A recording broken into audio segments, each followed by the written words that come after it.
In a quaint village near the bustling city of Hastinapura, a humble Brahmin struggled to make a living amidst the competitive environment dominated by learned priests who performed grand yagnas and rituals. Seeking a way to sustain himself and create a niche, he decided to purchase a cow.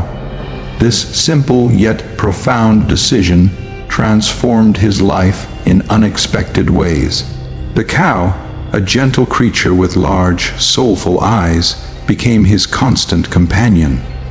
Over time, the Brahmin developed a deep bond with her, treating her not merely as a source of sustenance, but as a cherished member of his family. Her milk was used in rituals, and the purity of her presence brought him a modest yet steady stream of customers seeking his services. The once struggling Brahmin began to find a semblance of stability, his days brightened by the companionship of the cow. Her unconditional affection mirrored the love he showered upon her, creating a bond that transcended mere utility. One fateful evening, the peace of the village was shattered by the heart-wrenching cries of his neighbor. Rushing to the scene, the Brahmin discovered a horrifying sight.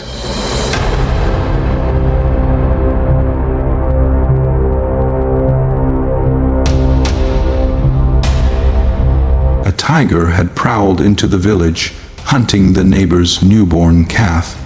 The predator had not stopped there. It had also savagely attacked the mother cow, leaving her bleeding and on the verge of death. The villagers, gathering in sorrow and fear, lamented the loss and the looming threat of the tiger's return. The Brahmin, witnessing this tragedy, was deeply shaken. His thoughts immediately turned to his own beloved cow. The fear of losing her, not for the income she provided, but for the profound emotional connection he shared with her, consumed him. The Brahmin knew he could not bear such a loss. The very thought of harm befalling her was unbearable. Haunted by the grim possibility, he made the difficult decision to move to another side of the village, far from the tiger's usual roaming grounds. It was not an easy choice, uprooting his simple life, but his love and care for the cow outweighed all other considerations. He found a small house on the quieter side of the village and settled there with her, ensuring she was as far from danger as possible. Meanwhile, the villagers, united by the common threat, organized nightly patrols to guard against the tiger. Taking turns, they stayed awake under the starry skies, their eyes scanning the darkness for any sign of the predator. The Brahmin, though now in a safer part of the village, joined the villagers in their vigilance, driven not only by his own fears, but also by a sense of duty to his community. The village, once peaceful, now lived in a state of cautious tension. Its people, bound together by their collective resolve to protect their lives and livelihoods from the lurking menace.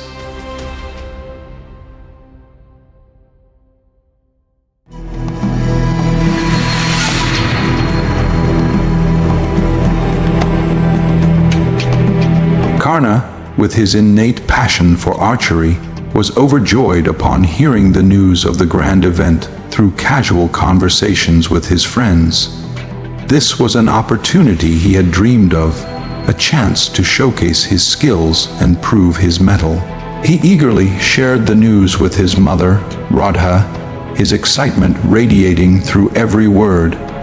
Though Radha was pleased to see her son so animated, a shadow of concern crossed her face. She knew her husband, Adhiratha, had always discouraged Karna from pursuing archery because he feared that the son of a charioteer, with natural divine armor and excellent archery skills, might provoke envy among Kshatriyas and could easily stir jealousy and resentment among the warrior class.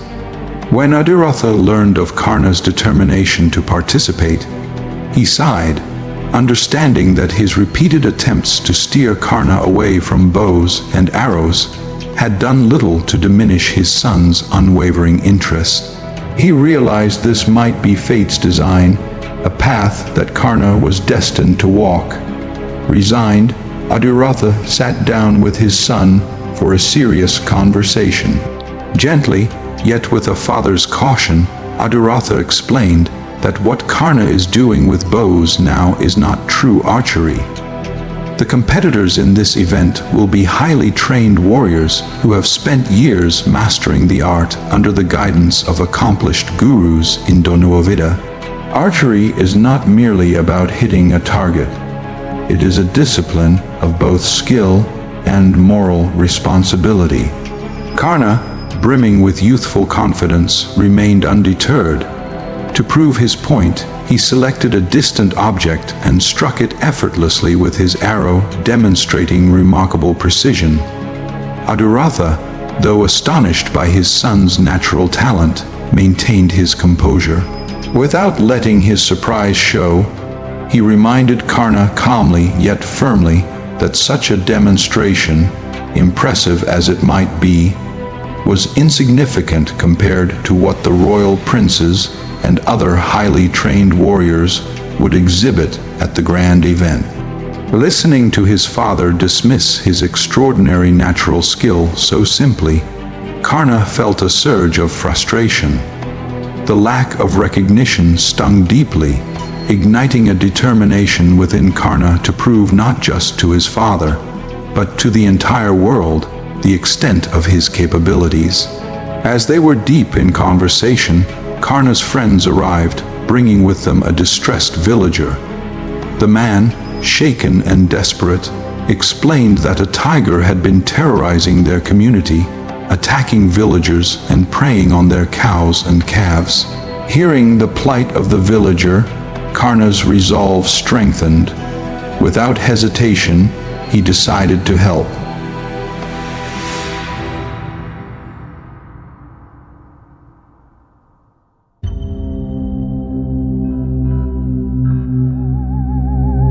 Karna, driven by his determination to protect the villagers and prove his abilities, ventured into the nearby forest to hunt the tiger that had caused so much fear and destruction. His initial search yielded only faint paw prints and remnants of the tiger's meals.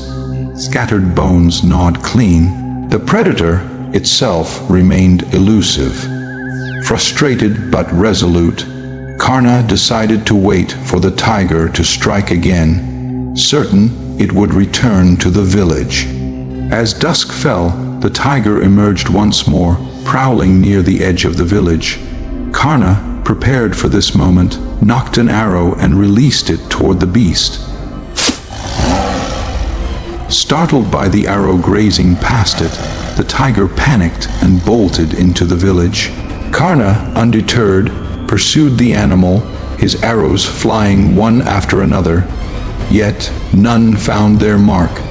Each missed shot echoed his father Adhiratha's words in his mind, a humbling reminder that his skills were not as refined as he had believed. The tiger, wounded but not fatally, darted through the narrow alleys of the village, weaving between homes and becoming an increasingly difficult target. Determined to end the chase, Karna sought higher ground. He climbed a tree to gain a clear view and scoured the terrain for the fleeing animal.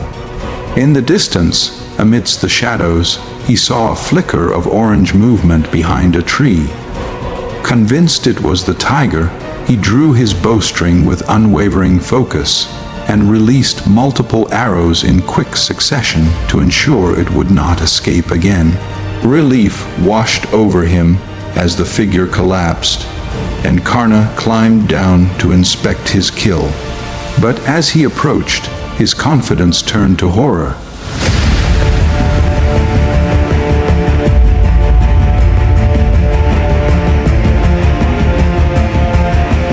Lying before him was not the tiger, but a cow, its lifeless body pierced by his arrows.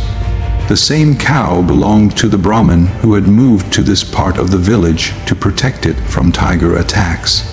The Brahmin, hearing the commotion, arrived at the scene and was struck by the devastating sight of his beloved cow lying dead. Overcome with grief, he let out heart-wrenching cries that echoed through the village. To him, the cow was more than livestock. It was a companion, a provider, and a part of his family. His sorrow was immeasurable, and he mourned as though he had lost a child. Karna stood frozen, the weight of his actions bearing down on him like never before. The Brahmin turned to him, his tear-filled eyes locking onto the bow in Karna's hand.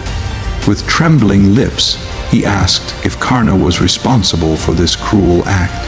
Unable to lie, Karna admitted, his voice shaking, that he had mistaken the cow for the tiger he was pursuing. The Brahmin, enraged and grief-stricken, demanded to know who had taught Karna archery, for it was clear to him that Karna lacked the wisdom to distinguish between a predator and an innocent creature. Karna, hesitant and filled with shame, revealed that he had no guru. The Brahmin's frustration only deepened, and he demanded to know who Karna was. Karna hesitated before revealing his identity, eventually stating that he was Karna, the son of Adhiratha, a charioteer. The Brahmin's grief transformed into unrestrained anger upon hearing this. He viewed Karna's actions as not only reckless, but also as the misuse of a skill that lacked the wisdom imparted by a guru. Consumed by his sorrow and rage, the Brahmin uttered a curse, declaring that just as Karna had destroyed his source of sustenance, the chariot, a symbol of Karna's identity, would betray him in his most critical moment, sinking into the earth and leading to his downfall.